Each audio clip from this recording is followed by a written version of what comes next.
I'm Shelley Carney. I may look like an average woman in her mid-50s, but I have a special gift. I discover hidden treasures. That's Toby Eunice. He's led the kind of life that people intend when they say, you can have it all. A father of 6 and grandfather of 9 and counting, he worked most of his life out of Washington, D.C. as an intelligence analyst, photographer, videographer, and documentarian. He's traveled the world to provide our government with the kind of information that keeps Americans safe. I've heard several of his stories, and believe me when I say he is a true hero and a hidden treasure. I found him tucked away right here in Albuquerque. Together, Toby and I are searching for Forrest Fenn's hidden treasure as described in his book, The Thrill of the Chase.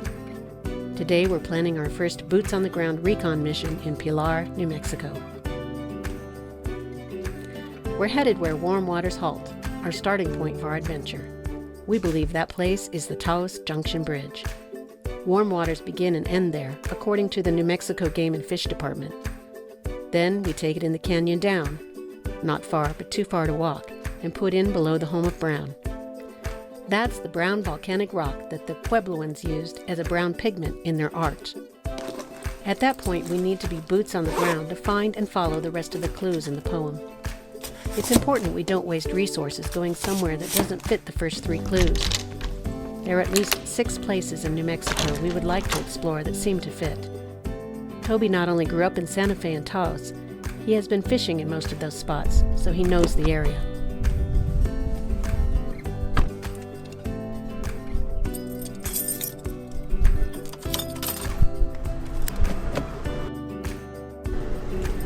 Our recon trip starts with a 2-hour drive north from Albuquerque through Espanola and Velarde to Pilar, New Mexico. Have healing properties. I've been to Chile. Yeah, the santuario. Walking. Right. I put him on the heat. Okay, the book. Or the salmon egg, but not if it was a live worm. We stop in at the Rio Grande Gorge Visitor Center and collect some additional information. We feel good about our solution, and for the most part, our hypothesis follows the clues in the poem, beginning with a starting point that can be identified with geographic coordinates and further supported with geological features nearby. We leave the Visitor Center and head through Pilar, past pottery shops and the Rio Grande, where people often enjoy river rafting. It's a cloudy, breezy day with intermittent rain. The unpredictable weather and my spring allergies add to the difficulty of the challenge. We arrive at Taos Junction Bridge. Then we drive the canyon down to put in, or park the car, below the home of brown. That's a lot of brown. I inspect the cable trolley and get a quick drink from the natural spring. Time to gear up for a hike up the creek.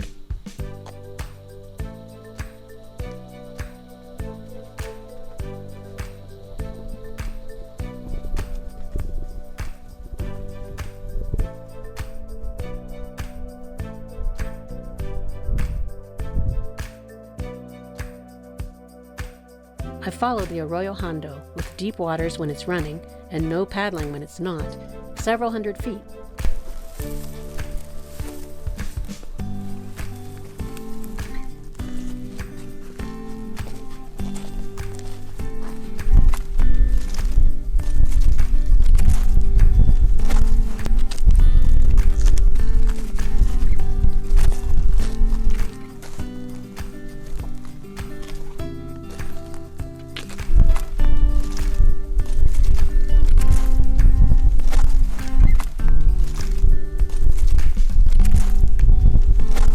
And I find a large boulder with interesting markings that could be ablaze. However, when I look quickly down, all I find are some old aluminum cans. Not quite the treasure I'd hoped. But it teaches me an important lesson, and I'll share it with you.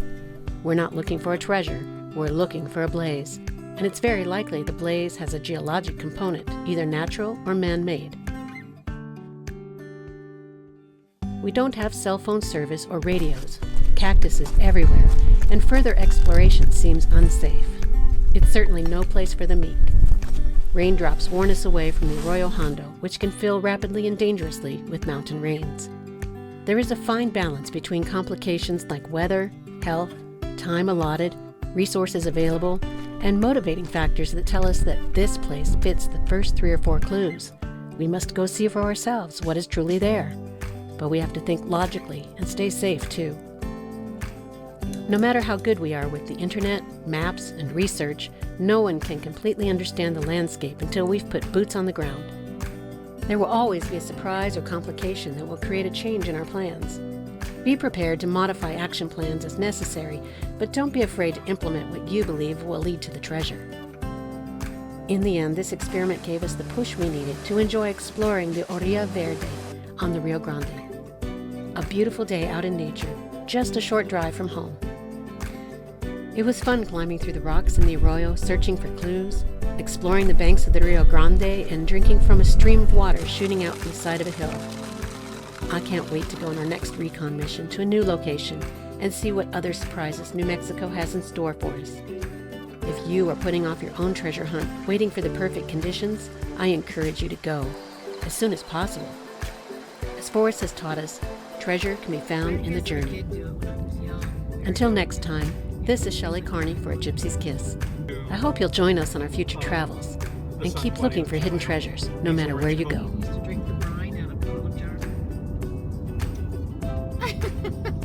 What's wrong with that?